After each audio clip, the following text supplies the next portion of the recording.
gerações de jornalistas, dividiu seus conhecimentos com os colegas em todas as redações por onde passou. O Cruzeiro, Visão, Veja, Jornal do Brasil, Isto É e atualmente em O Globo. Foi com a ajuda dele que inúmeros profissionais que hoje brilham na televisão, nas revistas e jornais, aprenderam os caminhos da boa reportagem e do texto impecável.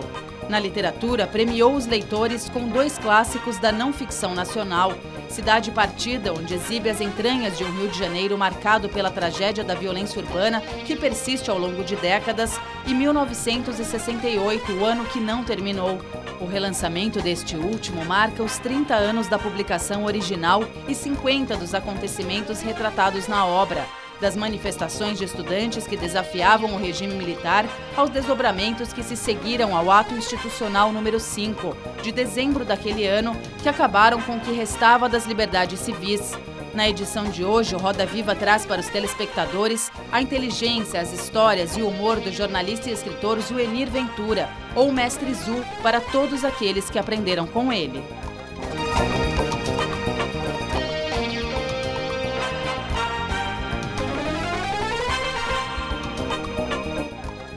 Bem-vindos a mais este Roda Viva, o mais tradicional programa de entrevistas da TV brasileira. Hoje, como convidado, o jornalista e imortal Zuenir Ventura. Estamos no ar em todo o país, pela TV Cultura, pelas emissoras afiliadas, pelo nosso canal no YouTube e pela nossa página no Facebook. Para conversar com o Zuenir, convidamos Ricardo Couto, jornalista e escritor, Silvia Nascimento, diretora do site Mundo Negro, Patrícia Campos Melo, repórter especial do jornal Folha de São Paulo e comentarista da Band, Robson Borges, editor de cultura do jornal Valor Econômico, e Paulo Werneck, editor da revista 451. E somos acompanhados pelo nosso cartunista Paulo Caruso, com desenhos feitos em tempo real. Zuenir, o seu livro, que vai ser reeditado este ano, no aniversário de 50 anos de 68, termina dizendo, 68 termina não como um exemplo, mas talvez como uma lição. Aprendemos essa lição? Olha, na verdade, ele termina e começa, eu li a epígrafe do livro, é essa frase que é do Mário de Andrade, né? Que a nossa geração, né, pode ser uma lição, não um exemplo. Eu acho que é uma lição que a gente nem sempre está aprendendo direito, né? Porque 68 tem um fascínio, tem essa coisa misteriosa, né? De um ano que você vê 50 Você fala anos que é mais depois, um personagem do que o ano. e que teme não sair de cena. De né? cena, né? É aquela coisa, não acaba de não acabar, né? Tá sempre... E eu me lembro que em 68, um sociólogo francês importante, ele disse o seguinte, olha, naquele momento, ele disse, olha, vão precisar muitos e muitos anos para se entender, né, esse momento que a gente está vivendo. E, na verdade, eu acho que 50 anos não foram suficientes ainda para se entender aquele ano misterioso, mágico, em que, enfim, os jovens de, enfim, quase o mundo todo deixaram o cabelo e as ideias crescerem, né, e passaram a cantar as mesmas músicas, a ter os mesmos pensamentos. Isso aí continua sendo um mistério da história, né? Edgar Morin, esse sociólogo, dizia que era um êxtase da história. Então, eu acho que no Brasil ainda há muita lição a aprender. Eu acho que tem um legado aí de 68 que ainda, enfim, é atual aqui, quer dizer, eu acho que por 2 virtudes, né, do movimento, que fez muita loucura, né, foi, como se dizia na época, muito porra louca, né, mas tinha, na verdade, primeiro a ética, né, como valor, e depois a paixão por uma causa cívica, né, coisa que ainda hoje está faltando a esse país. Eu acho que essa atualidade, né, desse legado é que faz com que, por exemplo, os jovens de hoje, eu tenho sido, enfim, requisitado para muita palestra, para jovens de 20 anos, e eu fico impressionado por o interesse, né, desses jovens por aquele ano, jovens de 20 anos. Nem os pais eram nascidos, nem os avós. E eu acho que é uma espécie de nostalgia do não vivido, né? Que eu pergunto sempre aos jovens, por que você está interessado em 68? Então, não, porque eu ouvi dizer, eu ouvi os relatos, enfim, é um pouco isso, né? Tem um filósofo polonês, muito da moda, e morreu no ano passado, o Zygmunt Bauman, né? Ele dizia, ele criou uma categoria muito curiosa, que era assim, E você tem, né, a utopia, que foi, né, enfim, o movimento, o impulso daquela época, né? E você tem a distopia, que mais ou menos que a gente está vivendo hoje, que é a anti-utopia. E ele disse que tem uma outra que é retrotopia. E é curioso que ele diz o seguinte: a gente está vivendo um presente tão desagradável, né, tão mesquinho, né, quer dizer, com tantas crises, né, e que o futuro é incerto. Então, ele acha que tem hoje uma utopia do passado, que ele chama de retrotopia e tal. É o que explica para mim um pouco essa coisa, esses diálogos meus com os jovens, querendo, né, saber de 68, né, isso que eu chamo de a nostalgia do não vivido. Né? Mas tem muita lição ainda para... O Couto, agora, em seus arquivos implacáveis, tem uma pergunta. Boa noite, Zuenir. Boa noite. Eu primeiro queria agradecer a equipe de produção aqui de ter a oportunidade de estar aqui hoje para conversar com o grande Zuenir Ventura, grande figura humana. Poxa, que bom, querido. É um prazer. Eu sei que você tem um dossiê aí, mas tudo bem. Fiz uma pequena pesquisa aqui.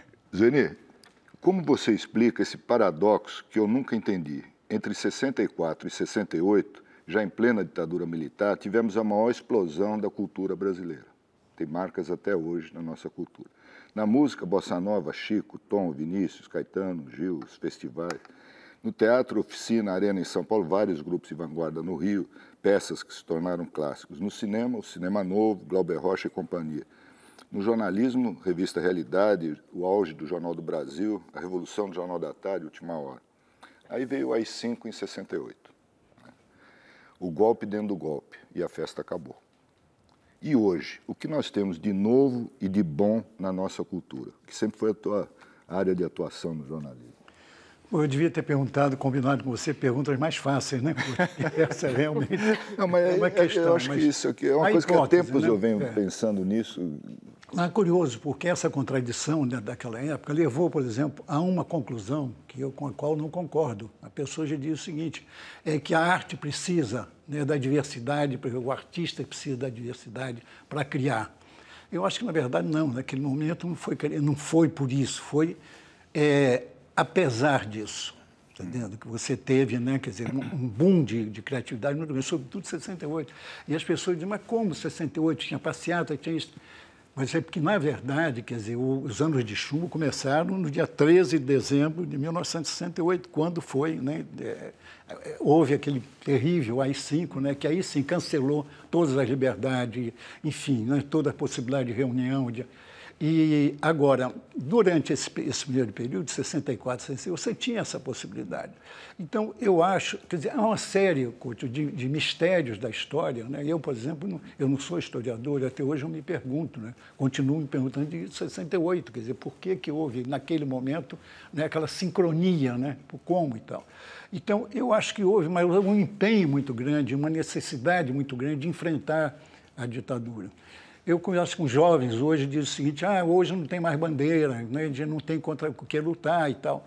Quer dizer, realmente, naquela época, você tinha contra o que lutar, né? Quer dizer, tanto que a geração de 68, eu acho que foi a geração mais sofrida e mais heróica, porque a geração francesa, por exemplo, lutava contra coisas, abstrações, sociedade de consumo, sistema, e aqui não, as pessoas iam para a rua, iam para apanhar da polícia, ser preso, ser torturado, ser morto, enfim. E a essa geração de 68 no Brasil, eu acho que foi a mais heróica que houve. Nenhuma outra sofreu tanto quanto 68. Eu acho que esse fenômeno dessa criatividade foi um impulso de resistência, sabe? Evidente, né, que você... E também tinha uma coisa, né? Amanhã será outro dia, como cantava o Chico, você tinha luz no fim do túnel. Tinha esperança, perspectiva. Hoje, luz no fim do túnel é o carro na contramão, né? Farol de carro na contramão. Porque eu acho que um dos problemas hoje é exatamente que você não tem... Primeiro, você não sabe, né, o bem e o mal estão juntos, né? Você não tem muita... E naquele momento você tinha um maniqueísmo, você estava do lado do bem, né, e tinha o lado das trevas, e você lutava contra isso. Eu acho que o fato de ter uma bandeira contra a qual lutar, hoje é difícil saber, né? O jovem pergunta, contra que eu vou lutar? Você diz, não, mas olha, tem, né, enfim, luta pela conservação, né, do solo, enfim... Mas é evidente que não há uma bandeira como aquela de lutar contra a ditadura. Outra coisa que eu acho terrível, o Couto, de diferença, é que naquela época, quer dizer, você brigava contra a ditadura. Hoje você briga entre si. Hoje você tem irmãos brigando com irmãos, pais com filhos, amigos de 50, 60 anos rompendo por causa de discussão política e tal. Isso é terrível, né? Porque essa eu acho que é uma diferença, de não saber exatamente qual é o inimigo, né? E acaba sendo quem está ao seu lado, o seu grande amigo, o seu pai, o seu irmão, etc.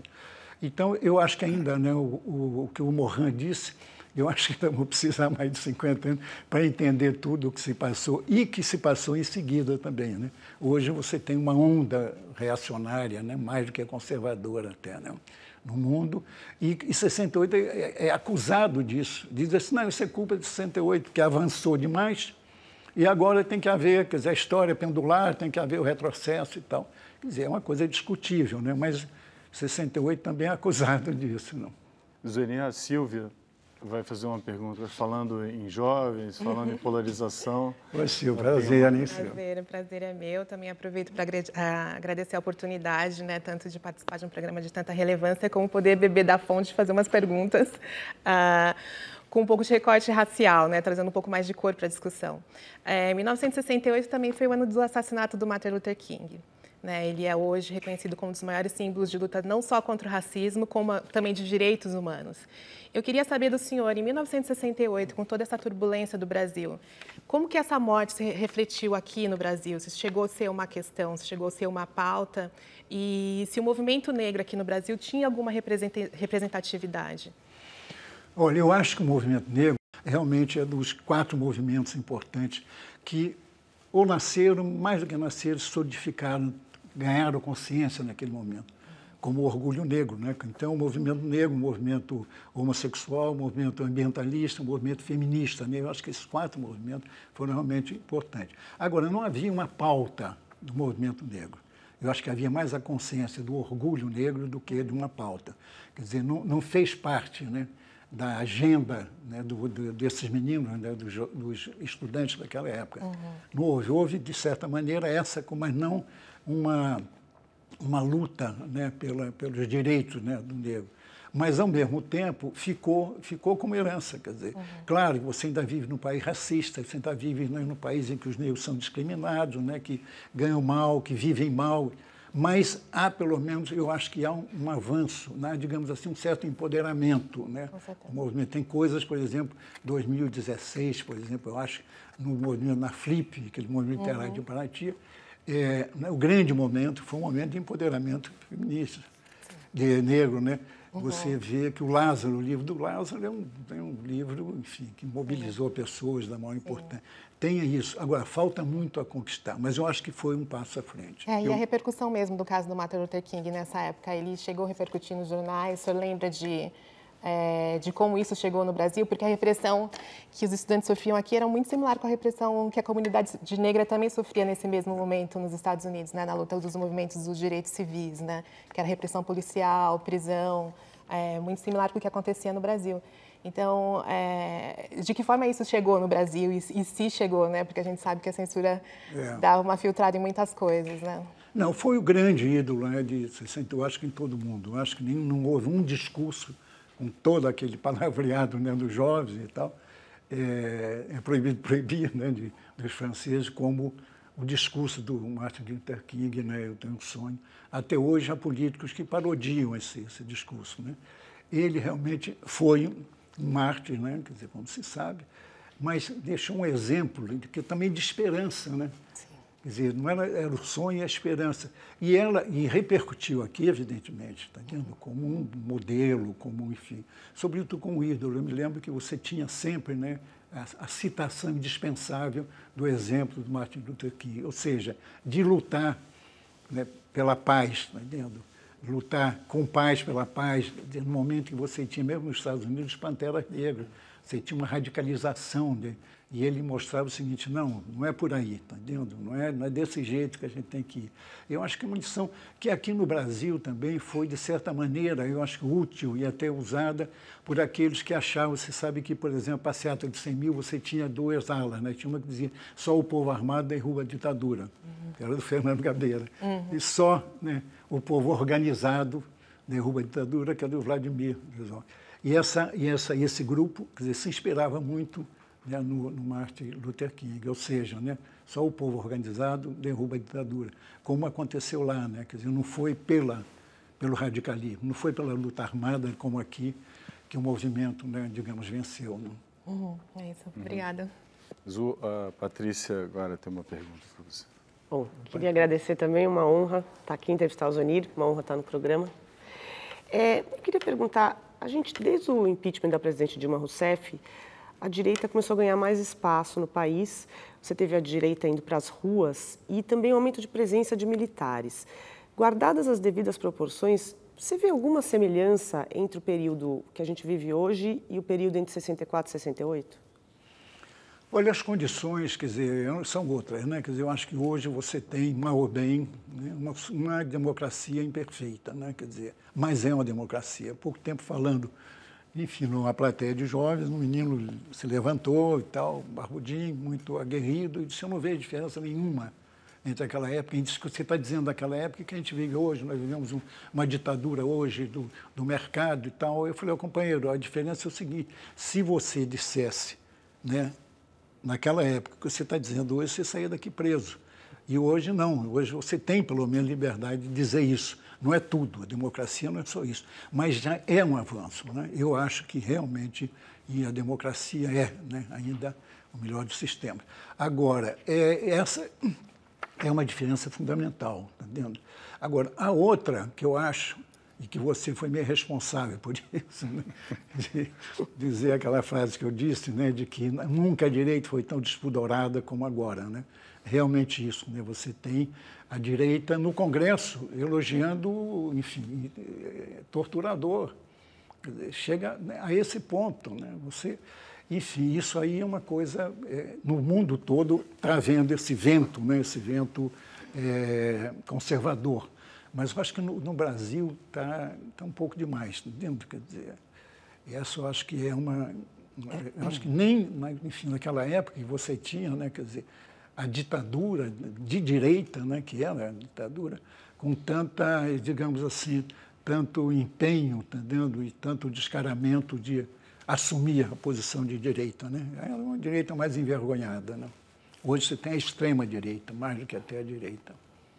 E se faziam certos... Tentava dizer que não era bem ditadura, botava o Congresso funcionando... Tinham pruridos, tentavam dar uma... Exato, você chamava de revolução, né? Quer dizer, claro que você era preso se chamasse de golpe.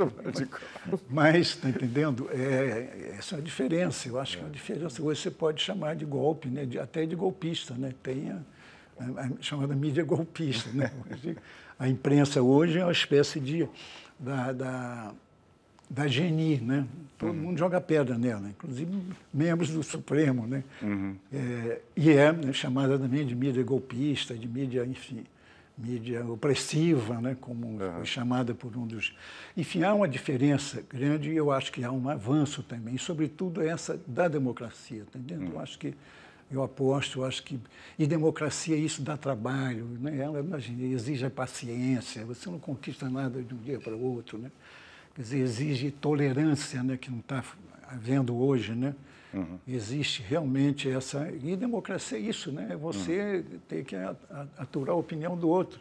Diferente. Porque você concordar com quem que você concorda é vantagem, né? A vantagem é essa. Isso está faltando muito no país, né? O Robson tem uma pergunta para você. Zoenir, agora em junho faz 5 anos também que começaram as jornadas de junho de 2013 aqui no Brasil e tem muita gente que acha que tanto essas jornadas de junho quanto a Primavera Árabe no Oriente Médio ou Occupy Wall Street em Nova York, precisamente, estão no mesmo campo gravitacional de 68. Eu queria saber se o senhor concorda com essa avaliação de que esses movimentos teriam sido um legado de 68 e fazer um pouco a sua ponderação sobre esses movimentos que, de alguma maneira... eu não diria que isso é um legado, mas eu acho que teve inspiração, né, de 68, pelo menos a partir de conversas, entrevistas que eu fiz com jovens, né, de 2013. E, num primeiro momento, realmente você tinha a sensação, foi um choque, né, depois de tantos anos de apatia, e você ter aquele movimento mobilizando 1 milhão de pessoas, né, praticamente de um dia para o outro e tal. E aquilo foi realmente uma esperança, né, e uma, enfim, possibilidade, né, de reagrupamento, né, do movimento estudantil, do movimento jovem. Né? A gente acusava os jovens, não querem nada com política. Não. Mas aí aconteceu aquilo que eu acho que foi realmente, enfim, aquilo que estabeleceu uma ponte terrível, né, entre aquele movimento e o que viria depois, que foi exatamente a invasão dos bárbaros, digamos assim, né? Aquilo, né, daquele quebra-quebra, né? Quer dizer, o vandalismo tomou conta das manifestações logo depois. E houve, realmente, de um dia para o outro, houve o esvaziamento total daquilo. Né? Quer dizer, aquele movimento de 1 milhão num dia, no dia seguinte, ou meses depois, ou semanas depois, era de 50 mil, 10 mil, 5... Enfim, eu acho que foi um sonho realmente castrado, assim, né? De realmente revitalizamento, uma revivência de 68, tá entendendo? Eu acho que houve isso. Agora, as primaveras, né, eu acho que a esquerda errou muito também. Eu tenho a impressão que, quer dizer, houve muito erro. É muito fácil a gente transferir responsabilidade, né? Quer dizer, achar que a direita surgiu, né, pelos seus belos olhos e hoje houve realmente muito erro, muita falha e tal.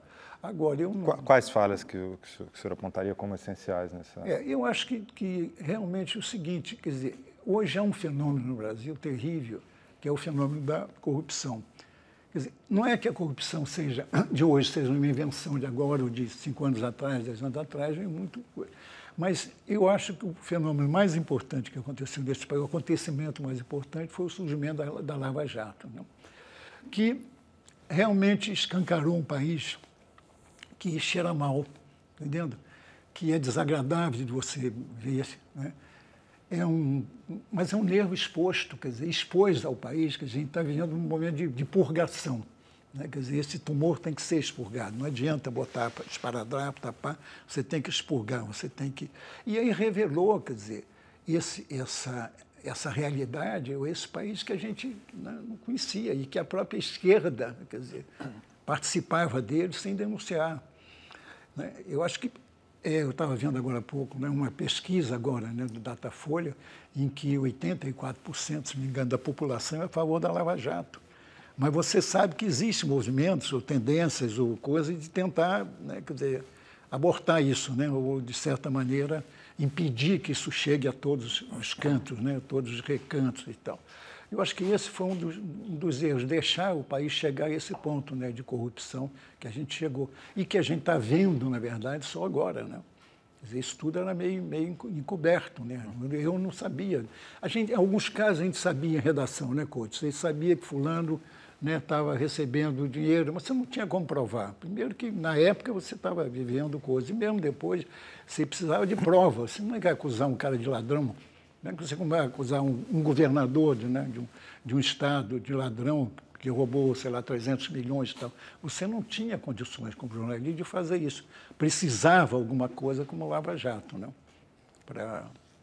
Não sei se respondi a sua pergunta, mas... O Paulinho quer te fazer uma pergunta. Você fez uma referência a um barbudinho, ele... Jovens barbudinhos. Obrigado.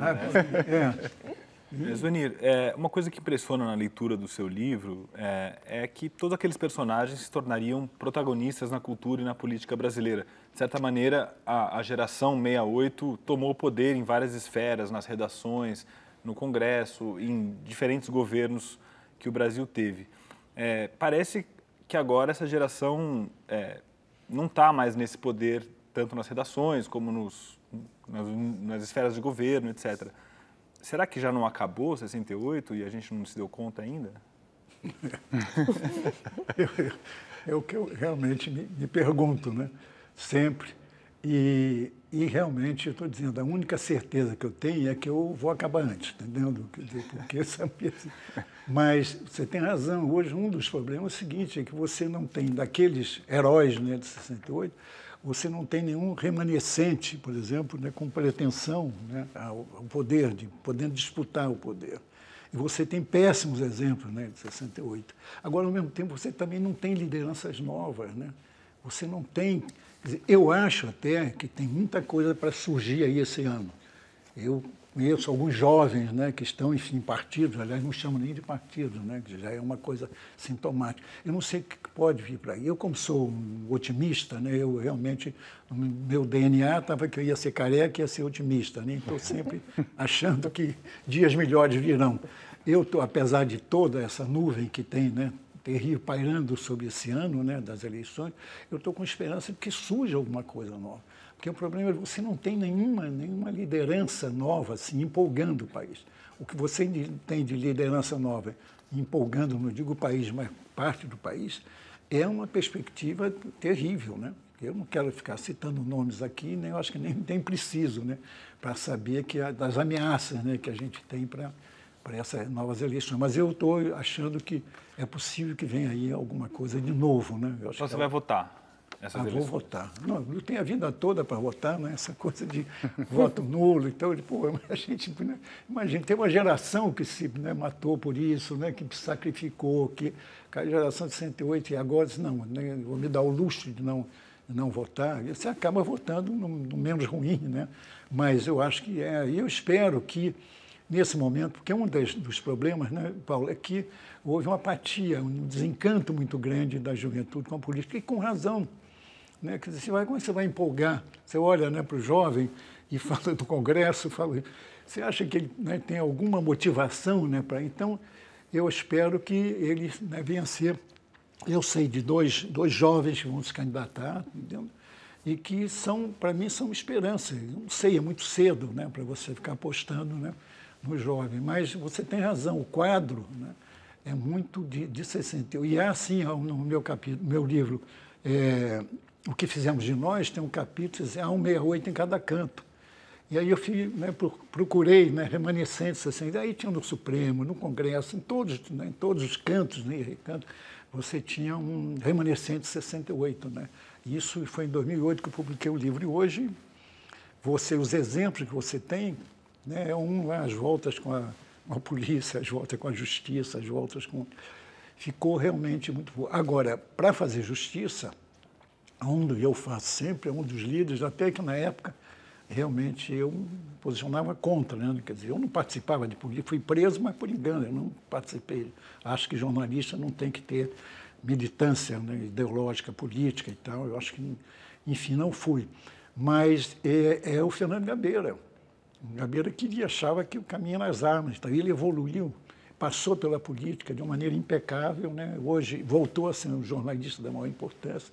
Então a gente tem que fazer justiça. Ele é um exemplo disso, né? Um remanescente, uma herança de 68. Agora, você tem, pelo outro lado, o Zé Dirceu, está aí às voltas, né? O líder já foi preso e pode ser que venha a ser preso. E foi um outro líder importante de São Paulo. Uhum. Era ele aqui em São Paulo e o Vladimir Palmeiras no Rio, né? Uhum. Enfim, então eu acho que de 68 teve do bom e do pior, né? Uhum. A gente volta já para a conversa, vamos para um rápido intervalo e voltamos com o jornalista e escritor Zuenir Ventura.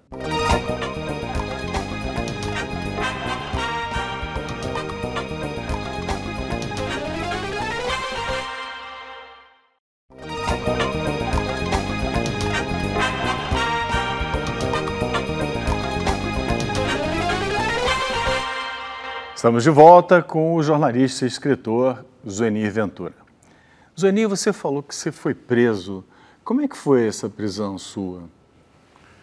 Olha, foi primeiro naquela prisão que não tinha explicação, né? Chegaram na minha casa de manhã e disseram, vou prestar esclarecimentos. Foi em 68? 68, foi depois do AI-5. Logo depois do AI-5. E, não, mas olha, só para prestar esclarecimento, só volta logo e tal. Aí eu fui. Fiquei lá de tarde, minha mulher foi para saber o que tinha acontecido, foi presa também. O meu irmão que morava comigo foi preso também. Veio perguntar do Zuenir, está presa.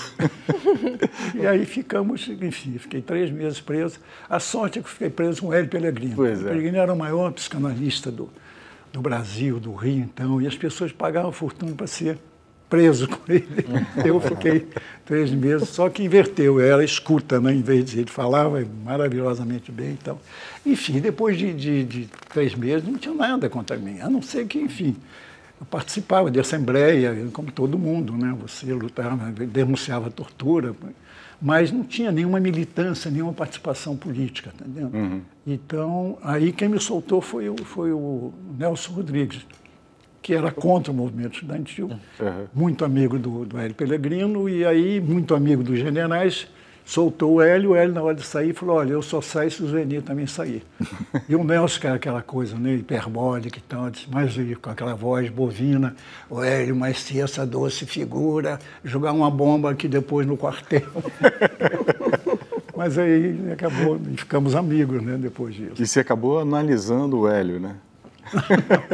Ousava, mas inverteu a relação. Inverteu, ele que falava... Fundamental, né, quer dizer... Realmente, a gente falava, não tinha outra coisa a fazer junto, dia e noite, né? Conversando, né? Robson. Zuenir, tem um historiador inglês, morreu há alguns anos, o Tony Juddett, ele faz uma avaliação dos anos 60, dessa pauta da esquerda, que era uma pauta de cada um de interesses pessoais e privados, né? Então, eu faço amor, não faço a guerra, em detrimento de interesse comum.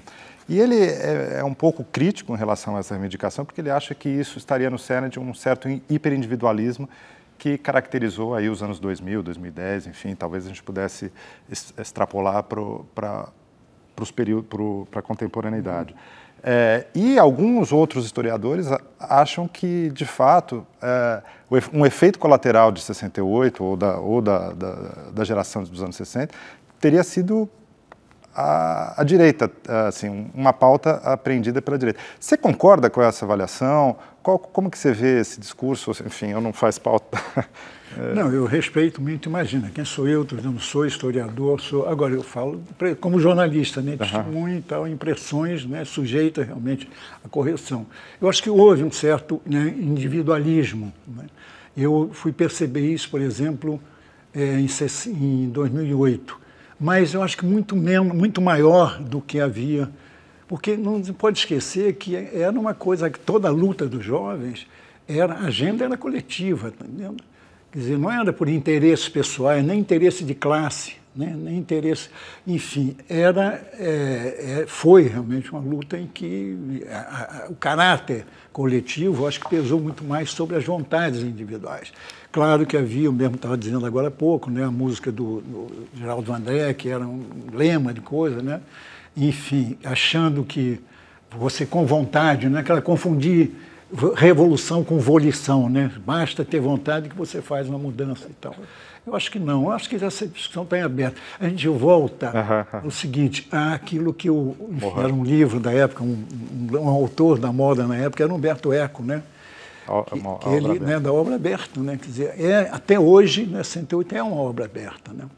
Então, eu respeito a opinião, não sei, eu acho que não posso não concordar, mas deve ter alguma razão, né? Zuenir, a tua última crônica no Globo que eu li é mais pesar do que júbilo. Você termina dizendo que Lula e o PT podem não acabar, mas a utopia que eles encarnavam, essa acabou. Que utopia nos restou 50 anos depois de 68? Quem pode encarnar essa nova utopia hoje? Você já falou de utopia antes. É possível sobreviver sem uma utopia? Eu acho que não, mas isso não quer dizer que a gente tenha. Eu acho que hoje a gente tem mais, né, distopia do que utopia, né? Voltando ao Bauman, né? Quer dizer, hoje você vai buscar a utopia no passado, né? Porque se diante dessa perspectiva, não só você não vê saída agora, como pior, não vê saída no futuro, né? Você acha que até o planeta está ameaçado, né? Enfim, então eu acho que está precisando de uma utopia. Não sei exatamente. Tem algum sinal que você veja em algum lugar? Não, como a gente alguma nova liderança, algum sinal? Eu acho que não tem, mas eu acredito que vai aparecer. 68 na França, na véspera de acontecer a explosão, o Raymond Aron dizia o seguinte, aqui não está uma apatia, não acontece nada nesse país. Assim, estourou 68 lá, como aqui também, porque era um processo cumulativo, ninguém achava, né, que ia acontecer aquilo, né? Então, a minha esperança é exatamente que a gente está fermentando, né, atrás dessas crises, né, porque é terrível você ter uma crise atrás disso.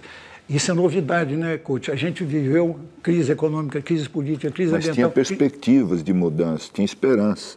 Isso é que está faltando hoje. Está faltando, é o que ele está dizendo. Você é luz no fim do túnel hoje, é farol de carro na contramão, quer dizer, não tem mais essa... Isso é que embaralha tudo. E não tem liderança. Embaralha, não tem liderança e não tem também explicação para isso. É muito difícil você dizer para o jovem, olha, é isso ou aquilo, está entendendo? Porque as coisas estão misturadas. Você tem desde o excesso de informação que você tem hoje, naquela época você tinha carência, mas excesso de informação é ruído. Quer dizer, excesso de informação também é uma forma de censura, né? Porque você... Então, realmente é um momento difícil, um momento como era mais doloroso naquela época, né? Porque mas era mais fácil de você entender do que hoje, e até de apontar caminhos, né? Eu também não sei. Eu, quando sou parado na rua, vem cá, me diz, as pessoas acham que nós jornalistas sabemos tudo, né? Não dizemos tudo, escondemos, sabemos tudo. Eu digo assim, olha, se você souber, fala comigo, porque eu também estou atrás de saber o que pode acontecer, né? O que vai acontecer e até mesmo o que está acontecendo, né? Com essa velocidade do tempo, né? Tudo em tempo real, né? As coisas estão acontecendo aqui e quem escreve sofre a beça com isso, né? Porque você escreve hoje e amanhã já está superado aquilo que você escreveu. Então, não, a gente está vivendo um momento muito difícil. Vivemos um momento lindo, né? Juntos em 93 na caravana. Eu ia te perguntar sobre da cidadania. O que você lembra daquela época? Foi e realmente foi um momento... Né, Ele está falando das caravanas da cidadania, uma viagem que nós fizemos juntos pelo Brasil inteiro, né, saindo do Nordeste. O que você guarda o que ficou mais marcado na tua memória? Sabe o que ficou mais marcado?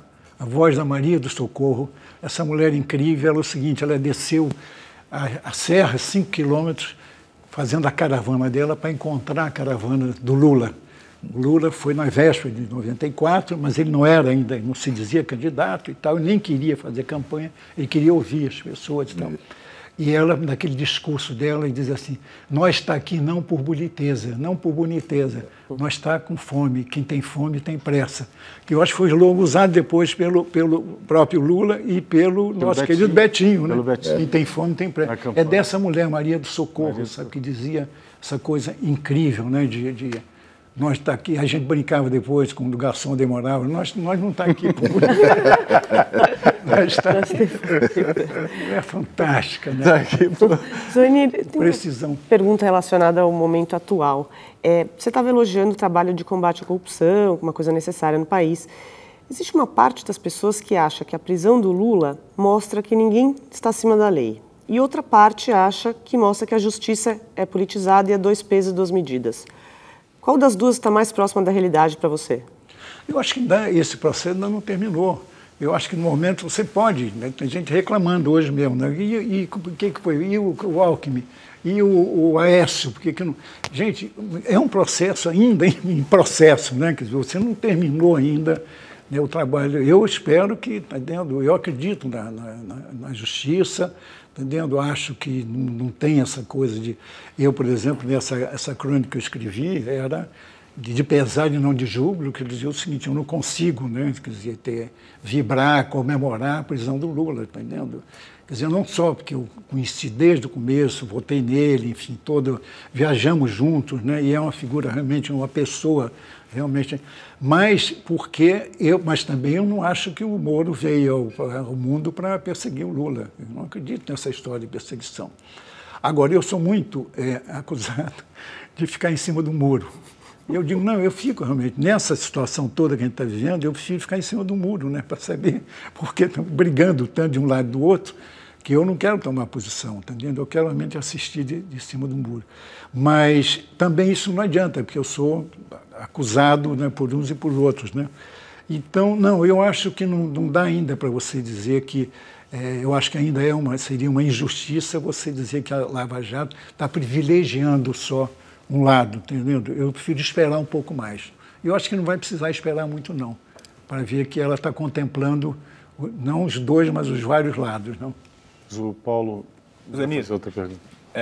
A gente está falando aqui do seu livro 68, mas tem um outro que talvez tenha ganhado uma atualidade maior, que é Cidade Partida, que é um livro dos anos 90, que trata da violência urbana no Rio de Janeiro, e inclusive cunhou o seu título, se tornou uma espécie de sinônimo do Rio. Durante um bom tempo falava-se na Cidade Partida. E tudo indica que a cidade continua partida, né? Eu queria saber a sua opinião, que você tomasse posição em relação à intervenção na segurança pública e sobre essa história da Marielle Franco. A gente estava falando da falta de lideranças. Eu queria saber se você tinha identificado ela antes do assassinato, se você sabia quem ela era e onde foi que você e todos nós falhamos em não saber que ela era essa liderança que agora nitidamente... Não, você vê, esse exemplo é ótimo, né? Eu estava dizendo agora coisa, né, que a gente não sabe, mesmo jornalista, a gente fica fuçando, né? E não sabe de tudo. E esse é um ótimo exemplo. Ninguém sabia, quer dizer, ninguém sabia. Nós, jornalistas, não sabíamos, né? Quer dizer, nós somos grandes profetas do passado, né? Quer dizer, a gente sabe muito, agora o que vai acontecer, não sabe às vezes nem o que aconteceu. Então, é um exemplo de que, né, coisas fermentando que a gente não sabe. Foi esse momento, inclusive, a morte da Marielle foi comparada à morte do Edson Luiz. Eu acho que, sabe, a comparação não é perfeita, porque... Que foi em 68, né? Foi no mesmo mês, quase no mesmo dia, no mesmo local, né, que foi o centro do Rio de Janeiro. Mas eu acho que o paralelo termina aí, tá entendendo? Eu acho que não dá para você ficar fazendo uma projeção e procurar na vida da Marielle aquilo, né, que foi, enfim. Primeiro que o Edson Luiz era um estudante que não tinha importância, não tinha liderança nenhuma, então, né? E a Marielle, pelo que se viu depois, e o erro, acho que, né, do crime, dos que mandaram matar, foi achar que calaram uma voz, né, e deram voz a milhões de pessoas. Quer dizer, o fenômeno, quer dizer, erraram achando que ia resolver esse problema. Enfim, então, eu acho que há fermentando no país, não é possível que não haja, né, com tanta indignação, com tanta crise, com tanta corrupção, com tanta coisa errada, com tanta mazela, que não esteja, né, quando você conversa, né, separado com as pessoas, você vê essa indignação. Agora, é preciso ser transformado em ação. Eu acho que vai ter um momento em que vai acontecer isso. Já tivemos tentativas, e tem sempre e tal, mas eu acho que vai acontecer isso. A morte da Edson, que eu assisti, fui testemunho, o Washington Novaes, Ziraldo e eu, né, que a gente trabalhava na revista, em frente ao calabouço onde houve a morte dele, fomos atrás. No dia seguinte, o Rio de Janeiro parou por um estudante desconhecido, morto, pela primeira vez parou por um enterro de um estudante, com 50 mil pessoas, entendeu? Dizendo aquilo que ficou como uma coisa que me arrepia até hoje, né? Aquelas 50 mil pessoas dizendo: mataram um estudante e se fosse um filho seu. Mataram um estudante se fosse um filho seu. 2 meses depois, as 50 mil pessoas se transformaram nas 100 mil da lendária passeata dos 100 mil. Né? Então, eu acho que, entendendo, a Marielle é uma dessas lideranças importantíssimas e que a sociedade não conhecia. E a intervenção? Hein? A intervenção militar? Olha, eu estou acreditando na intervenção. Eu acho que há uma intenção boa e alguns gestos e algumas ações interessantes, tá entendendo? Primeiro o seguinte, atacar a própria instituição, né? Quer dizer, a polícia tem, né, já denunciado há muito tempo no Rio de Janeiro uma banda podre, que é o caso das milícias, né, que são os policiais envolvidos com os traficantes, com os bandidos, né? Essa promiscuidade é antiga também no Rio. Só que antes eram com os traficantes, hoje também com... Então, essa intervenção não tem resultado, por exemplo, até hoje não se sabe quem matou a Marielle, né? Não tem ainda, a polícia ainda não revelou nada, e está certo em não revelar, porque a gente fica na imprensa cobrando, mas não dizem nada, sim, mas estão fazendo, né, investigações. Você não pode ficar dizendo o que vai acontecer, para onde é que você vai, né? Porque os criminosos, os bandidos estão aí, né? Os assassinos. Então, mas eu acho que eles estão atacando, né? Começando pelo... A gente sabe que em Nova York e em Bogotá, quer dizer, sobretudo em Bogotá, me lembro quando veio o chefe, o prefeito de lá aqui no Rio, eu fui jantar com ele para fazer uma entrevista e eu perguntei ele, como é que vocês conseguiram fazer aquilo? Ele falou, o primeiro passo foi fazer um expurgo na polícia. Nós expurgamos 15 mil policiais, corruptos. Então, eu acho que, de certa maneira, essa intervenção está procurando fazer isso. Essa batida que eles deram agora, prendendo lá os, né, não sei quantos, né, milicianos, né, quer dizer, foi um passo, foi um feito, né, ninguém esperava e eles... Então, eu no primeiro momento, eu até me interroguei, queria dizendo o seguinte, olha, a última vez que disseram que vinha para ficar pouco tempo, ficaram 21 anos. Quanto tempo vocês vão ficar e tal? Porque a gente está traumatizado, né? Tem cicatrizes ainda dessa época, né? Que chegaram lá, olha, a gente veio aqui para resolver o problema da subversão e da corrupção e só saíram 20 anos depois, 21 anos depois. Mas eu acho que hoje as primeiras ações acho que estão no caminho certo. A Silvia quer fazer uma pergunta, Zô. Então, Zuenir, a filósofa Sueli Carneiro, que é um dos grandes nomes do feminismo negro contemporâneo, ela tem uma frase que ela diz que entre a esquerda e a direita ela é negra. O que simboliza que as pautas da comunidade negra nem sempre são acolhidas nem pela direita e nem pela esquerda. Se a gente levar para o campo da representatividade política hoje em dia, onde os negros são praticamente inexpressivos, um número inexpressivo, e das mulheres também. O senhor acredita que essa falta de representatividade é uma falta de acolhimento dos partidos ou é uma falta de interesse dessas pessoas? Não, Por todo esse cenário que o senhor realmente falou, de falta de estímulo, de falta de querer ter a participação política, sem contar a questão também da repressão da violência, que é uma questão para quem quer pleitear um cargo político hoje em dia, né? Eu acho que é tudo isso que tem como princípio, como começo de conversa, o seguinte, o preconceito, o racismo. E tem, eu acho que, me lembro de um sociólogo que dizia o seguinte, que o racismo no Brasil é cordial, né? Porque ele é realmente muito disfarçado. Eu, uma vez, recebi a visita aí de uma líder, né, ela fazia uma pesquisa sobre o racismo nos Estados Unidos, no Brasil e na Cidade do Cabo, na África do Sul. Eu acompanhei até a Cidade do Cabo. E eu dizia para ela, contava histórias assim, né, inclusive da minha família, né, que as pessoas, não, mas é negro, mas tem as feições brancas, tem cabelo bom, tem não sei o que e tal. Como era esse disfarce. E ela dizia o seguinte, nos Estados Unidos as coisas são mais preto e branco, você não tem, né, meio termo, não tem coisa, né, isso Além de uma gota de sangue, né? Você pode ter um tataravô negro, você nos Estados Unidos é considerado negro. E aqui não é isso e aquilo, não é isso ou aquilo, é isso e aquilo, né? Quer dizer, você tem. Então eu acho que na base de tudo há esse preconceito e, sobretudo, esse racismo disfarçado, não? Com certeza. Mas a gente fala na questão de representatividade, né? Eu sempre falo, se o Brasil fosse uma pessoa, seria uma mulher e negra, porque nós somos em maioria mulheres. E pessoas negras, né, de acordo com o IBGE, 53% da população. Então, a gente tenta entender qual é essa resistência dessa participação dessa população, que é a maioria, dentro do campo político, né?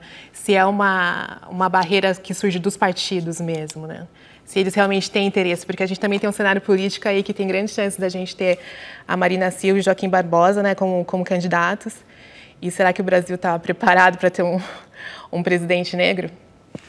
Olha, eu acho que esse teste foi feito antes nos Estados Unidos, né? Quer dizer, a eleição de um presidente negro parecia uma coisa realmente impossível, né? Pelo menos improvável, e aconteceu. Eu acho que o Joaquim Barbosa, aliás, eu conheci Joaquim Barbosa numa dessa ida lá na Cidade do Cabo, e ele aqui era inteiramente desconhecido, e ele lá era o maior jurista que se apresentou, né? Foi na época do Mandela, e eu não sabia quem era, eu dizia, quem é esse cara? Não tinha a menor ideia de quem era, e os estrangeiros diziam, mas ele é um grande jurista, sabe? Foi conhecido depois aqui, né? Então, eu acho que depende muito, quer dizer, eu acho que um dos problemas assim, é que o movimento negro só agora está ganhando força, quer dizer, força política. Né? Você tinha, enfim, manifestações, você tinha grupos, mas essa certeza, né, do orgulho negro como movimento também faltava. Isso diante, né, do racismo e diante, né, da discriminação, quer dizer, essa falta de representatividade e de força política contribuiu muito para isso. Tanto que eu acho que hoje as coisas mais importantes são esse empoderamento negro e o empoderamento da mulher também, né, do feminino. Zuenir, o Robson quer fazer uma pergunta para você. Zuenir, tem outras pessoas que comparam o assassinato da vereadora Marielle Franco com a do Chico Mendes. E eu vou fazer um combo aqui, fazer uma outra pergunta. Eu acho que num dos livros seus, Minha História dos Outros, o senhor menciona um caso da cobertura que o senhor fez do assassinato do Chico Mendes e que teve uma repercussão pessoal, né? O senhor trouxe para o Rio de Janeiro uma das principais testemunhas do caso, se não a principal testemunha do caso, que era ameaçada por pessoas envolvidas no crime lá na região e que morou com o senhor durante 5 anos. Era um rapaz de 13 a 15 anos. Né? Então, eu queria que o senhor comentasse um pouco essa sua relação de jornalista com os 30 anos, né? Agora em 88. Foi em 88, né? Mais um efeméride. 88. E eu passei 40 anos da minha vida como professor de jornalismo dizendo o seguinte, olha, o repórter ele não tem que se misturar com a notícia. Eu acabei trazendo a notícia para dentro de casa, né? Então, explicar isso para os meus alunos. Mas eu digo o seguinte, olha, que eu tinha naquele momento alternativas de ou descrever o crime, a morte desse menino, ou evitá-lo. E eu preferi evitar e faria isso hoje também, de novo, entendeu? Foi o que aconteceu. Quer dizer, eu fui lá para fazer uma cobertura e, de repente, com um grande amigo meu, né, quer dizer, do acreano, né, que, enfim, o Elson Martins, e eu descobri que aquele menino que tinha sido a principal testemunha no Caximã estava ali, né, vista ali, a família, né, dos assassinos passando armada toda hora e ninguém fazia nada e tal. Eu estava em Rio Branco, voltava ali várias vezes, via aquele menino lá e eu dizia, mas vem cá, esse menino não corre risco? Eu disse, não, corre. Aí até que um dia, com o Elson, né, a gente combinou assim, vamos sequestrar esse menino. Aí eu fui ao juiz, fui impecável nesse momento, disse, olha, nós vamos tirar esse menino daqui. Não, primeiro você não acha que ele está ameaçado demais? Está. Vamos para o delegado, tá. Aí, enfim, nós não somos malucos. Aí avisamos, olha, a gente vem aqui com um avião, vamos levar esse menino para Rio Branco, onde eu tinha conversado com o comandante da PM, e ele disse, não, pode trazer para cá, que a gente está. Aí fomos lá, com um aviãozinho de 2 lugares, pegamos o Genésio e trouxemos para Rio Branco, entregamos lá no quartel e tal, e tudo bem. E eu voltei para o Rio, a consciência do dever cumprido. Fiz um belo gesto, né? Evitei realmente uma morte. E, semanas depois me liga o coronel Roberto, dizendo, o seguinte, eu descobri aqui um complô para matarem o Genésio.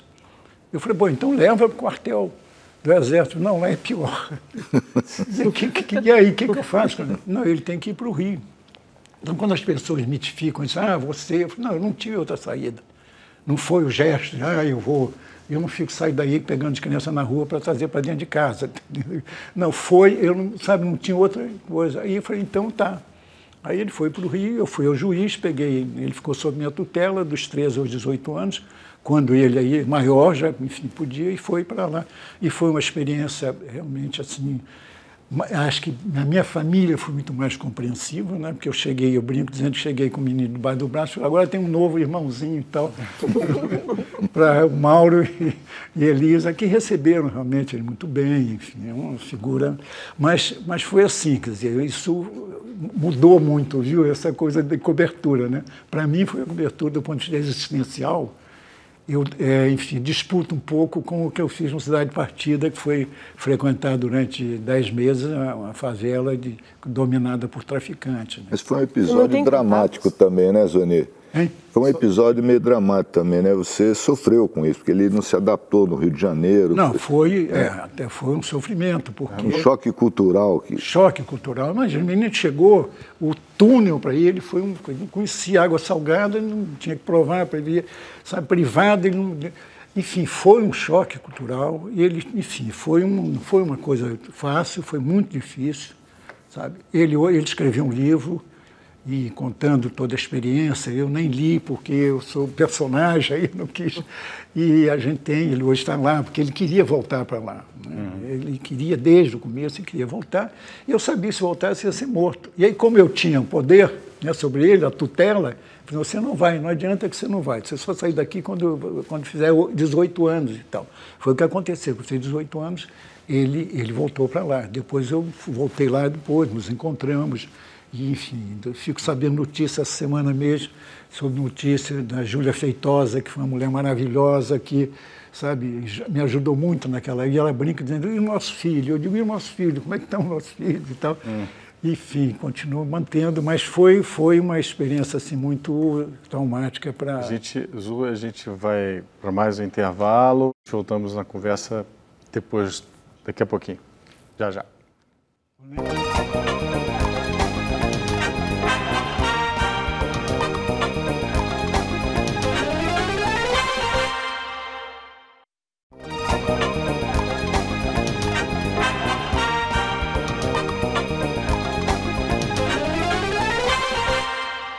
Estamos de volta para o terceiro bloco da entrevista com o jornalista e escritor Zuenir Ventura. Estávamos conversando aqui sobre uma grande cobertura que o Zuenir fez sobre o caso Chico Mendes e as suas consequências, o envolvimento até do Zuenir com uma testemunha-chave do processo do assassinato do Chico Mendes, que foi o Genésio.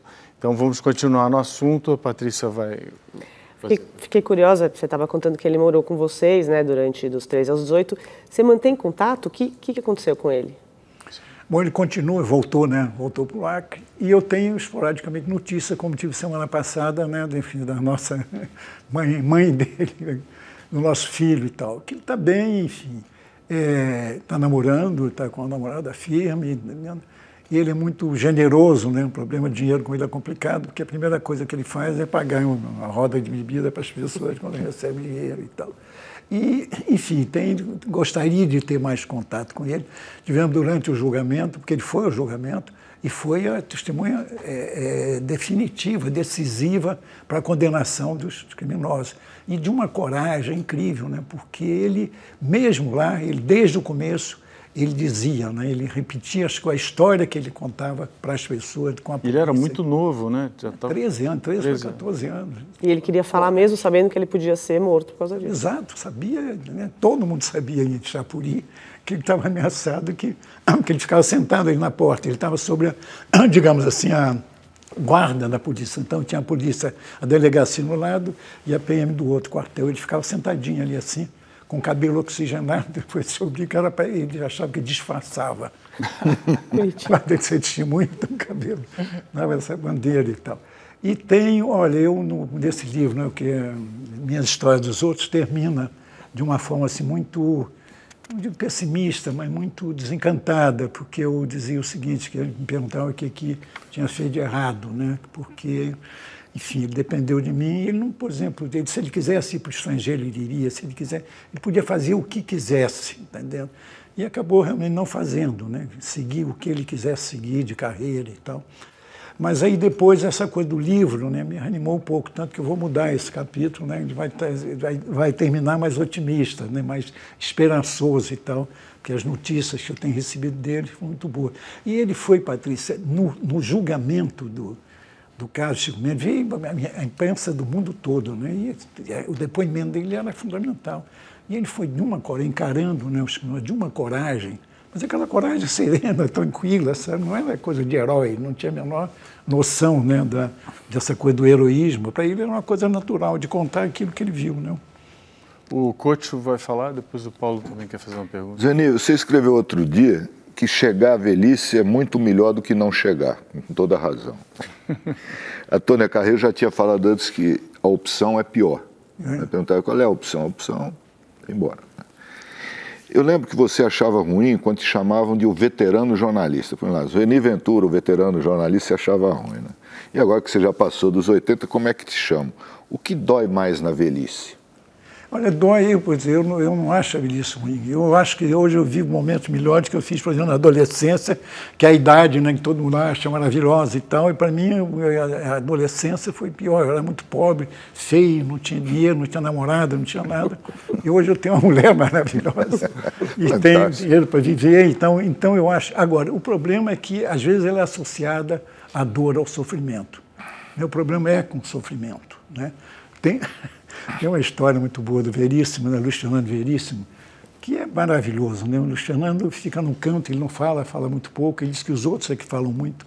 E aí estava uma discussão sobre a morte, né? O que você acha da morte, grupo? Então, reflexões metafísicas e tal. Veríssimo, e você, o que você acha da morte? Eu sou contra.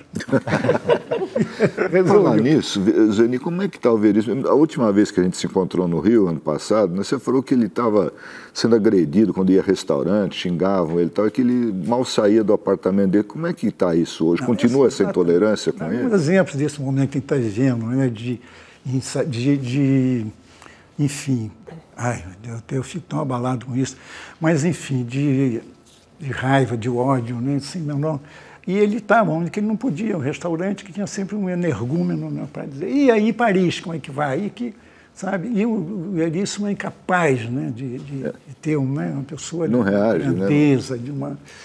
Enfim, então, mas isso eu acho que agora, ultimamente, já passou um pouco. Mas teve um momento que eu participei muito, né, desse sofrimento dele e revoltado, né, contra isso, porque realmente não me disser que alguém merece isso, mas muito menos o Veríssimo, né, de não se expor assim, de sair para não poder e tal. Não faz mal para ninguém, né? Pô, imagina, só faz bem, né? Realmente é um dos meus ídolos, né? Paulo, Zuenir, você estava falando agora no outro bloco sobre as suas aulas de jornalismo, né? Como você até chegou a se contradizer com a experiência de trazer a notícia para dentro de casa, né? O jornalismo, a Faculdade de Jornalismo hoje é o 6º curso mais procurado no ano de 2017 na FUVEST, apesar de toda uma crise da indústria jornalística que a gente vive atualmente. Eu queria te perguntar, o que você acha que essas pessoas estão, o que elas estão buscando no jornalismo hoje e o que você tem a dizer a esses estudantes e pessoas que estão chegando nas redações, que são redações muito diferentes daquelas que você conheceu? Eu digo aos jovens, né, que procuram, né, quer dizer, primeiro procuram conselho e tal, eu falo, olha, quem dá conselho é velho, e eu não dou conselho. Eu posso dar dica. Primeiro é o seguinte, é saber se você gosta muito disso. Que é uma profissão, assim como um médico também, só para quem gosta, é preciso gostar muito dessa profissão. Se você gosta, não tem melhor no mundo, né? Eu, por exemplo, tinha aos quase 87 anos, né? Não consigo me imaginar sendo outra coisa, não ser jornalista, né? Então, eu acho isso. E a primeira coisa é o seguinte, realmente humildade, porque é uma profissão em que a mania de grandeza, às vezes, domina a gente. Porque a gente tem o domínio da notícia, né? A gente tem aquilo que as pessoas não têm, digamos, que o seu leitor não tem. Você tem esse poder, né, de ter. E isso, às vezes, sobe a cabeça, né? A gente tem muita arrogância, né? Arrogância do saber, né? Então, eu acho que essa é a dica que eu dou. Olha, primeiro isso e depois a humildade, não como virtude, como necessidade, porque é uma profissão em que o furo que você dá hoje, você pode levar amanhã. Então, não dá para você dizer, sei tudo, né? Como o médico pode dizer, olha, né, eu sei tudo, a gente não sabe, eu posso sair com um foca para fazer uma cobertura e a cobertura dele ser melhor do que a minha, né? Então, isso cria... e a gente tem pouca humildade, né? Eu acho que é por isso, né? Pelo poder que a gente tem, né? Que ter, de deter, né? Quer dizer, a informação. Mas eu acho que é isso, esses dois de conselho, né? 2 dicas, olha, tá dentro, vê se você quer mesmo, se você gosta disso, né? Porque é uma profissão complicada. Procura frequentar uma redação antes, procura conversar com o repórter, né? Porque eles ficam vendo na televisão, né? Eu, por exemplo, todo mundo quer ser William Bonner, né? Que acha que pode, né, que é isso, a profissão é essa, né? Enfim, mas essa que eu acho que é... Aqui, você me permite te interromper, tem uma frase sua escrita na virada do século que parece ter sido escrita nos dias de hoje. Você fala, não viemos à Terra para julgar nem para prender ou condenar, viemos para olhar e depois contar. Não somos juízes, não somos promotores, somos jornalistas, somos testemunhas de nosso tempo, uma testemunha crítica, não necessariamente de oposição, mas implacavelmente crítica. Nesse processo político que a gente está vivendo desde a queda do governo Dilma e tal, qual é o papel da imprensa nisso aí? Você acha que nós, jornalistas, temos alguma responsabilidade por essa situação? Não, mas temos a responsabilidade de não ser nada daquilo que às vezes a gente de alguma maneira, né? É juiz, né? É promotor, a gente às vezes exerce, né? essa função sem ter... Cai na tentação de ser mais do que deve ser. Mais do que deve ser, exatamente, essa coisa, né, da humildade, dizer, eu sou uma testemunha, né, que é o que a gente é, quer dizer, sabe? Não é mais do que isso. A gente, né, vê o mundo assim, para ver, ouvir e contar, né? Essa é a nossa tarefa. Eu acho que está faltando muito isso. Quando os nervos estão à pele, né, quando a intolerância está dominando, né, todas as impressões, todas as, enfim, posições. Eu acho que a gente é difícil para a gente, porque, né, esse é o momento exatamente em que tudo isso, né, tá aflorando, da gente manter, né, que distância, né, manter a cabeça fria, né, manter realmente... Eu acho que é um teste permanente, né? Eu não quero dizer para você que a gente está cumprindo a nossa tarefa de ser testemunho e tal, mas gostaria só de repisar isso. Eu acho que essa é a única tarefa essa, sabe? A gente tem que reprimir, né, a vontade, o impulso, né, de julgar, de condenar, enfim, ser mais realmente testemunha. Não? Silvia. A minha pergunta veio meio que colada também a pergunta do Paulo, que é a questão, você falou da questão do excesso de informação, também de censura no bloco anterior, né? A internet, o advento da internet trouxe uma coisa que é boa e também ao mesmo tempo ruim, que é a proximidade com os leitores. A gente tem os que elogiam, a gente tem os que criticam e os que ameaçam. Até que ponto o senhor acha que isso afeta o seu processo criativo e pode afetar o processo criativo dos jovens jornalistas e escritores? E qual que é a relação do senhor com a comunicação digital? O senhor tem Facebook, assiste algum canal no YouTube? Não tem, não. E tem uma pinimba com a internet, porque a internet me matou. Eu morro o escritor Zuenir Ventura, e aí eu fiquei pelo menos 3 horas. Teve gente que ficou 3 dias para ressuscitar. Eu levei 3 horas e saí, foi terrível. Foi um acidente, né? Um acidente na... Não foi acidente, foi... Não, a notícia era de um acidente, né? Exato. Um rapaz Foca ligou para um telefone que eu tinha antigo, e a senhora já não aguentava mais as pessoas ligando para lá, e disse, não, ele não sabe, ele morreu essa tarde. E a Mary, uma mulher, está inconsolável, ainda bem que deu essa coisa que ela ficou inconsolável. E aí meu filho ficou horas procurando, eu estava na inauguração de um instituto Moreira Salles, onde não podia entrar a imprensa, eu estava com um amigo do João e tal, e, enfim, essa notícia chegou na imprensa e os jornalistas todos foram lá para a porta, né, do instituto, não podia entrar, porque não sabia o que tinha acontecido comigo. E aí ligava para a redação e dizia, não, ele está lá dentro, você viu? Não, mas ele está lá. Então não adianta. E aí 3 horas, sim, é a mulher que atendeu, disse, o corpo dele está no hospital. E meu filho hoje é engraçado, vocês na época, quer dizer, o Mauro ficou 3 horas procurando nos hospitais o meu corpo, né? Porque até que, enfim, nos encontramos depois que acabou a reunião lá, que estava o prefeito, o governador e o presidente, quer dizer, lá dentro do instituto. Mas a atração era o povo, era quem. E aí, quando eu saí, estava aquele pelotão, sabe? Aquela coisa assim que você via todo mundo que vem cá, e como é que você está se sentindo? Eu falei, melhor do que do outro lado onde eu estava. Não, eu falei, pior do que do outro lado onde eu estava e tal. E isso ficou, quer dizer, sabe? Imagina, podia ter consequências, né? Com certeza. Para o meu filho foi um trauma, foi uma coisa... Mas, enfim, mas não é por isso, não. Por exemplo, eu vou dar o exemplo vocês devem ter acompanhado. Peraí, Zu, vamos continuar depois, né? No outro bloco, a gente te ressuscita no outro bloco. A gente vai fazer o intervalo e voltamos já já. Ótimo.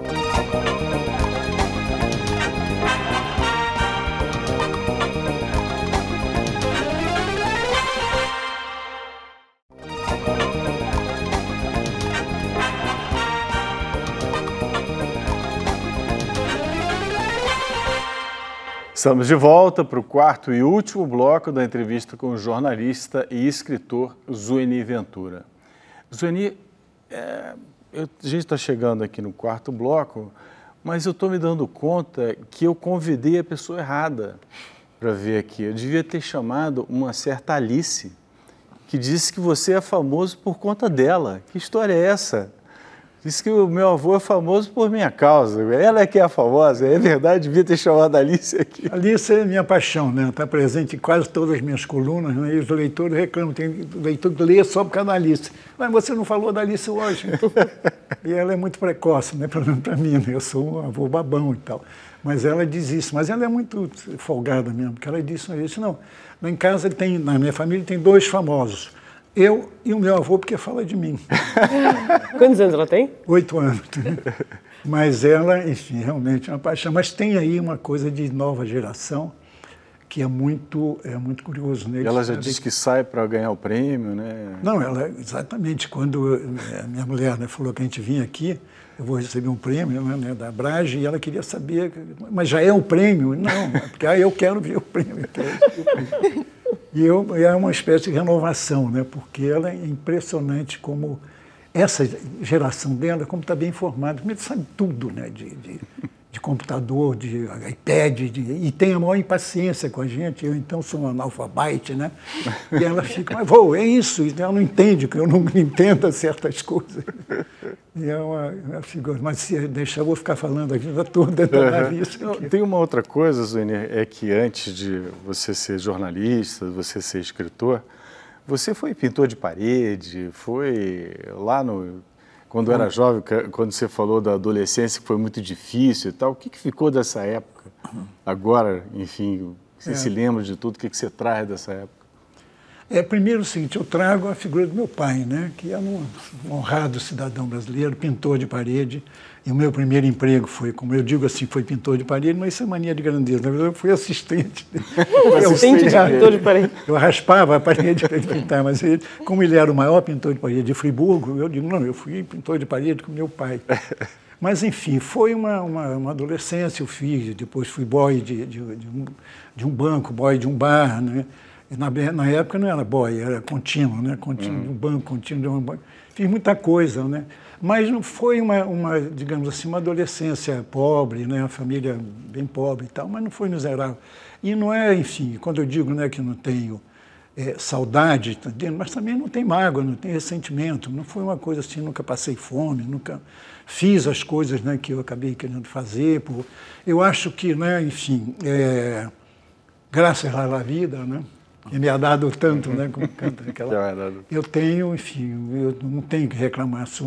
A única coisa a reclamar é o seguinte, é viver nesse país onde você sai de casa, eu tenho, né, vivo feliz com a minha família, e você encontra na esquina um menino cheirando cola, e você diz, mas esse vai ser o futuro da minha cidade, do meu país. Quer dizer, você não pode ser completamente feliz num país em que mata a sua juventude, né? Enfim, tudo isso. Então, isso aqui entristece. Mas, do ponto de vista pessoal, eu tenho muito mais do que eu mereço. Eu tenho tudo o que eu mereço. Não é muito, não, mas, enfim, dá para o gasto. Queria falar de literatura. Você teve, entre os privilégios da sua vida, você teve o de ser aluno do Manuel Bandeira, né, na Faculdade de Filosofia do Rio de Janeiro, e de entrevistar o Carlos Drummond de Andrade numa entrevista histórica que foi feita em numa situação muito peculiar. Eu queria que você lembrasse essa história da entrevista com o Drummond e falasse também do Bandeira, como era conviver com o Manuel Bandeira, cuja morte também faz 50 anos nesse ano. Não, olha, uma das minhas, né, do acaso, eu digo que eu fui realmente, tudo aconteceu por acaso. Fui estudante, fui professor por acaso, jornalista por acaso, e eu acho que também devo ter sido gerado por acaso, estou para construir isso e tal. Mas é isso, né, fui por acaso, mas vindo de Friburgo, né, fui morar em Vila Isabel, pobre, com, enfim, mil dificuldades, fui cair na Faculdade Nacional de Filosofia, curso de Letras, fui aluno exatamente de Manuel Bandeira. E um dia estava na porta assim, da faculdade, o Bandeira passou e disse assim, eram uns 4 ou 5 conversando. Aí disse assim, então vamos conversar lá em casa, vamos para lá. E era em frente, o apartamento dele era em frente, ali na esplanada do castelo. E aí, olha, foi, sabe, aquela, para usar uma expressão dele, foi um alumbramento, né? E tinha isso, né? E fui aluno do Cleonice Berardinelli, que também é Divina Cleo.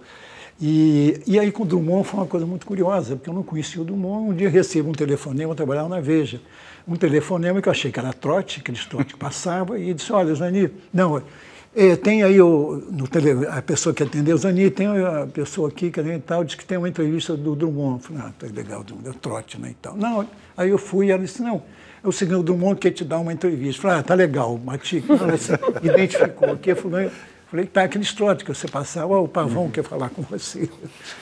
Aí no dia seguinte, a mesma coisa. Eu falei, mas vem cá, que história é essa? Não, o Drummond quer dar uma entrevista. Eu falei, como dar entrevista? Não dá entrevista para ninguém. Como é que vai dar? Não, mas ele quer e tal. E como era perto, e ele estava lá na Zé Olímpio e tal com ela, eu fui lá e ele realmente queria me dar uma entrevista. Eu, com medo, né, dele desistir, nunca perguntei a ele por que você está querendo me dar essa entrevista, que ele podia se arrepender. Não. E aí, não, entrevista, e realmente foi uma entrevista incrível, né? Ele não falava, ele nunca tinha dado uma grande entrevista. Ela foi 4 páginas amarelas da Veja, a Veja só dava 3, né? Deu 4 e tal. E foi agora um mérito. Quer dizer, não tinha mérito nenhum, porque eu não procurei entrevista, não persegui, não fiz, não foi um furo. Ele é que quis realmente me dá entrevista, né? Fantástico, esse é o sonho, né? Foi sorte, né? Aquela coisa, o acaso, né? Mais um acaso, né? A bola procura o craque, né? Zeni, por falar em entrevista, a última entrevista do Antônio Calado para a Folha, ele fez um balanço da vida e falou o seguinte, lutei todas as lutas do lado certo, perdi todas. Você diria o mesmo? Não diria, meu querido amigo Calado, né, que tinha uma frase maravilhosa também, que ele dizia o seguinte: o Brasil é o seguinte, né, quer dizer, não vai para frente porque roubam as rodas do carro. Definição do Calado. Não, eu sou, na verdade, enfim, como eu disse, eu sou muito, muito feliz. Eu acho que falo isso com muito cuidado e com muita humildade, né, nesse país, onde já disse e tal. Mas eu tenho mais do que eu pretendia ter, tá entendendo? Eu não digo pessoalmente, né? Fazendo um balanço do país que você vive há mais de 80 anos. Olha, eu exatamente... Você ganhou ou perdeu nessa batalha, nessa luta permanente? Não, claro que perdemos. O Calado está certíssimo, né? Foi uma luta que... Agora, ao mesmo tempo, o Darcy dizia o seguinte, né? Que ele... Ainda bem que ele tinha orgulho do que ele perdeu, das derrotas dele, perdeu, mas estava do lado certo. Então, né, que é isso, quer dizer, eu acho que realmente esse país não é um país com que a gente sonhou, né? Eu só espero que ele venha a ser o país da Alice, né, o país do Eric e tal. E é pena, né, porque a culpa não é do país, né? Você não tem um país, uma terra mais dadivosa como essa, né, mais rica, mais coisa. Quer dizer, somos nós os culpados, né? Quer dizer, todos nós. Quando eu digo nós, não é apenas uma retórica, nós que elegemos, né, isso que está aí, né? Enfim, eu acho que é uma injustiça com o que se faz com a política, com os homens públicos, né? Eles fazem com um país, com uma cidade como o Rio, por exemplo, né? Está hoje uma cidade falida, né? Falida e mal pago, né? Mal paga. Enfim. Eu acho que realmente nós somos derrotados, né, nessa... Zuenir, no bloco anterior, quando você estava falando da sua suposta morte, você disse que estava com o João Moreira Salles, no Instituto Moreira Salles, e ele fez um filme recentemente, em 2007, que era No Intenso Agora, que trata, entre outras coisas, do movimento de maio de 68. E ele contou que, na pesquisa para o filme, ele tinha imagens... sensacionais do ponto de vista da imagem, da morte daquele jovem tcheco que ateou fogo em si mesmo, que teve funeral, enfim, e que 5 pessoas morreram no maio francês e 2 delas eram ligadas ao de Gaulle, cujas imagens ele não encontrou. Então, ele, no próprio filme, ele faz essa questão, debate o uso político dos mártires, né? Quer dizer, e como também maio de 68, de alguma maneira, do ponto de vista da imagem, enfim, foi contado, em boa parte, por uma parte da história. Quer dizer, morreu gente também do lado do de Gaulle, e essa história é pouco conhecida, né? Como é que você vê essa questão da cobertura de 68? Eu acho que, de maneira geral, quer dizer, a história é feita pelos vencedores, né? Isso é uma coisa que, enfim, não foi só o negócio de 68. Claro que houve isso. Você acha que ele foi vencedor, 68, apesar de tudo, apesar eu acho que foi, como, quer dizer, de um ponto, de um lado, quer dizer, era uma geração que ia fazer uma revolução política e não fez, mas fez uma revolução comportamental. Quer dizer, mudou realmente, mudou costumes, né? Mudou maneira, mudou a liberdade, né? Que é a relação de liberdade que você tinha, né, com os pais, com os professores, né, com os namorados, com as mulheres, enfim. Então, eu acho que de um ponto de vista foi derrotado, mas de outro foi realmente vitorioso. A ideia, algumas das ideias de 68 estão aí, entendeu? Então, agora o filme é excelente, né? O filme do João, porque, aliás, é um maravilhoso cineasta, e tal, meu querido amigo e tal. Mas, basicamente, é isso. Eu acho que o filme acrescenta, né? A mim acrescentou muito. Eu achei que já tinha visto tudo de 68, né? E o filme me acrescentou muita coisa. Zuenir, você teve acesso à sua ficha do DOPS. O que tinha de surpreendente lá? O que te surpreendeu? Tinha o seguinte, minha primeira reação, eu disse, mas se eu era isso, eles tinham toda a razão de me prender, porque simplesmente eu mandava na imprensa, não era o Roberto Marinho, o Nascimento Brito, era eu. Quer dizer, o indivíduo, Zé Ventura, ele era responsável pela admissão e demissão de todos os jornalistas da imprensa carioca. Quer dizer, ninguém era empregado. Você via, mas se eu era, isso está certo, eu tinha que ser preso mesmo, né? Então, essa era a ideia que faziam de mim, entendeu? Que eu era o cara que controlava toda a imprensa, né? Quer dizer, eu era o cara de Moscou, né? E aí dizia, esse pode ser, e esse aqui tem que ser demitido e tal. Isso basicamente era a minha ficha, sem falar, tentando justificar tudo isso com exemplo e tal. Essa dá uma ideia, mais ou menos, né, do que da paranoia daquele momento. Eles achavam realmente isso, sem ter a menor prova, sem ter, imagina. Mas achavam a convicção, o dossiê enorme. E eu fiquei convencido. Daí, você tinha mesmo eles tinham razão, exatamente. Tinha que ser preso mesmo. Agora, para a gente fechar, o Zuenir vai relançar o 1968 em maio, não é, Zuenir? E uma nova redação com um novo prefácio, com algumas revisões, etc. e tal. E eu queria fazer um ping-pong rápido para a gente terminar o programa. Queria que você falasse o filme da sua vida. Foi O Deus e o Diabo na Terra do Sol, do Glauber Rocha. Não tem a seu menor livro de hesitação em cabeceira? dizer isso. Hein? Seu livro de cabeceira. Você sabe qual é? Eu sou um pedante, mas não sou, vou explicar porque é Lusíadas. Porque eu detestava esse livro no secundário e quando fui para a faculdade de filosofia tinha uma professora, que é Cleonice Beraginelli, a Divina Cleo, que mostrou a beleza desse livro, me ensinou a ler esse livro e hoje é um livro que eu detestava. É um maravilhoso livro. Um ídolo. Olha, eu quase estou dizendo como o Cazuza, né? Todos os meus heróis morreram de overdose. Mas eu não digo isso, não. Eu acho que realmente é difícil. Mas tem acho que a caminho disso, mais próximo disso, de ser um ídolo, não só meu, de todo mundo, que é o Papa Francisco. Como ele lá está em começo de carreira, gente, mas até hoje ele né, significa meu ídolo. E um herói nacional? Aí é o Chico Mendes. Por uma razão muito simples, não por essa razão, né? Porque ele foi um protomártir, né, da causa ambiental. Ele escreveu, quer dizer, a causa amazônica na agenda, e morreu por isso, na agenda internacional, na agenda mundial, e morreu por isso, né? Então, ele, para mim, realmente foi um mártir e herói. Né? Uma frase. Uma frase? Vai ser a frase do Churchill, muito usada, no lugar comum vocês vão dizer, mas essa, que falta de imaginação, mas ela é muito própria para esse momento, né? Aquela frase que ele dizia assim, a democracia é o pior dos sistemas, com exceção dos outros. Um sonho, Zuenir.